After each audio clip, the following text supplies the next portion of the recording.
Hello everyone. Today we will explore a real-life financial question.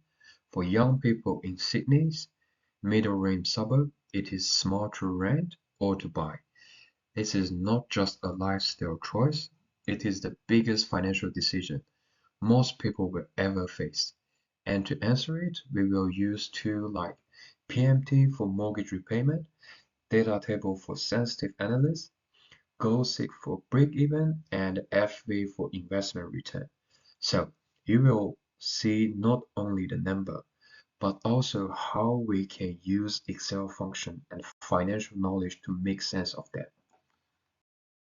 Our data set comes from the ABS. We focus on the median sales price and rent for two-bedroom strata apartment in Sydney middle range suburb. Why this simple? Houses are simply out of range for most young people. Apartments in the middle range are the closest affordable option while still being near the city. Of course, data has limit. The number don't capture everything, like maintenance, lifestyle difference, or government subsidies, but they give us solid, reliable baseline for comparison. So before we even compare rent and buy, let's look at the entry cost, the deposit. Traditionally, the 750K apartment needs 20% deposit plus stamp duty.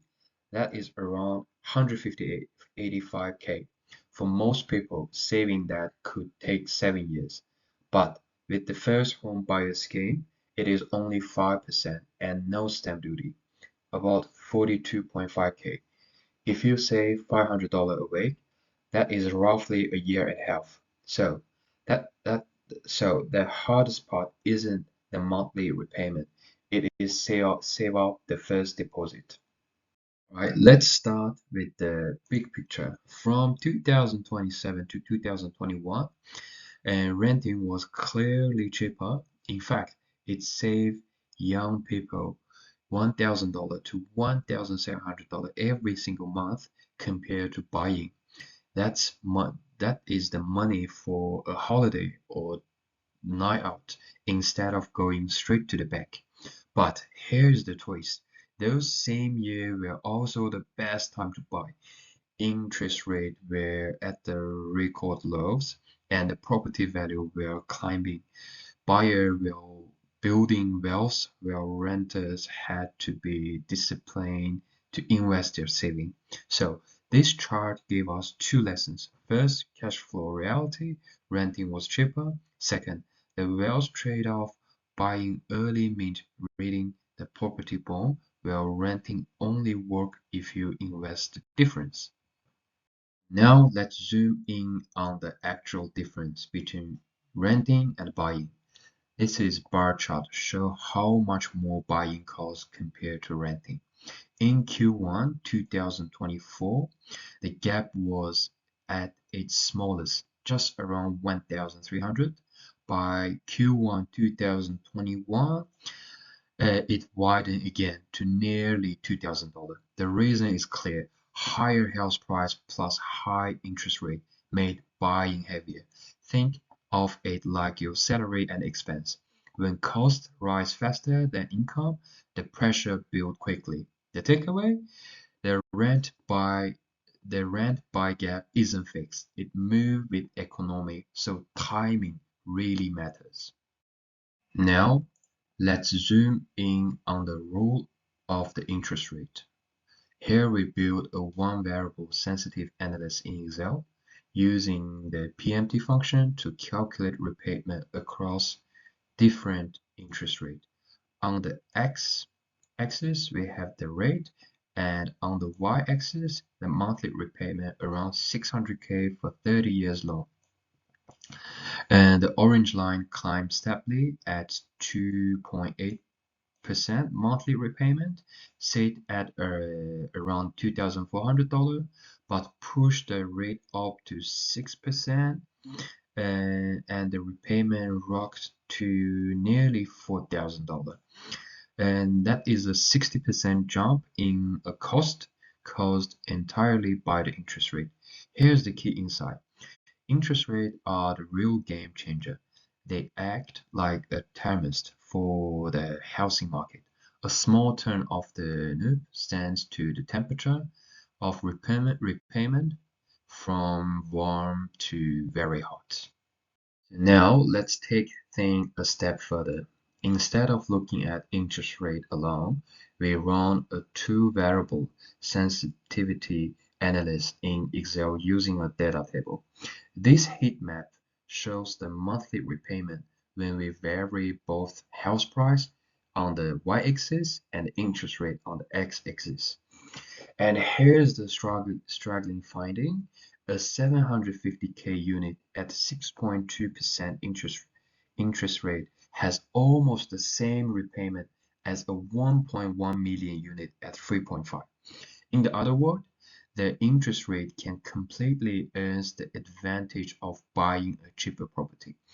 This tells us that interest rates are the dominant driver. Price matter, of course, but interest rates set the tone. They are act like a lever that multiples the weight of the purchase. And this is why timing the market, you don't just buy based on the price, you buy based on where the rates are, because they can completely change your repayment reality. So now let's answer the $1 million question. At what point does buying actually become cheaper than renting? To slow this, we use Excel's goal seek tool. We set the condition so that mortgage repayment plus strata fee equal the monthly rent. The red mark on this chart shows the result, a break-even interest rate of about 4.2%. This gives us a very practical insight. Below 4.2%, buying is the cheaper option. Above 4.2%, renting makes more sense. Think of this as a traffic line for house decision. Green line below 4.2%, safe to buy. Red line above 4.2%, better to rent. And here is why this is matter. Interest rates don't just float in theory. They move with economic cycle and central bank policy. So your decision to rent or buy isn't just about personal preference, it's also about micro timing. So far we only compare monthly repayment, but real financial outcome, not just from cash flow, but from what you do with. This chart puts that in perspective. If you bought in 2027, by 2025 you would gain about 125K in capital appreciation. But you would also pay roughly 47K more in extra monthly costs compared to renting.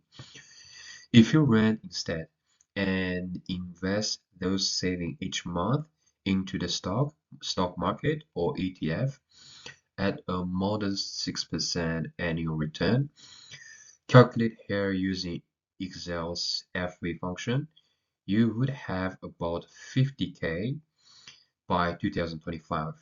So this lesson is clear. Buying is for saving every month. Every month.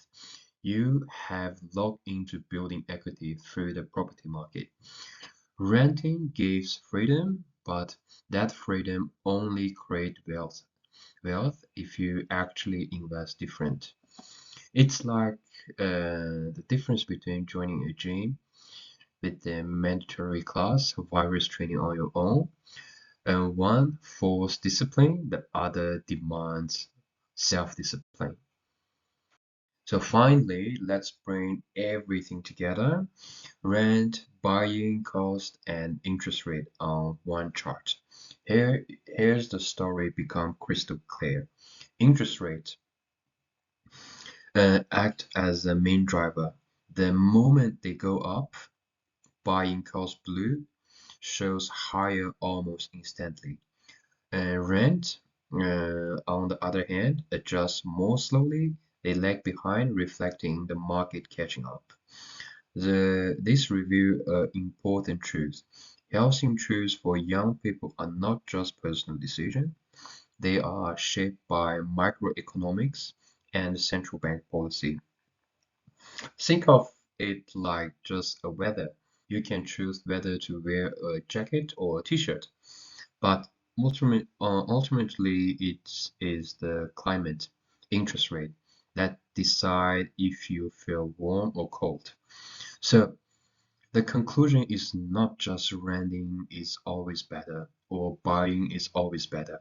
The real takeaway is that timing, interest rate, and how you use your cash flow all matter more than the label of rent or buy.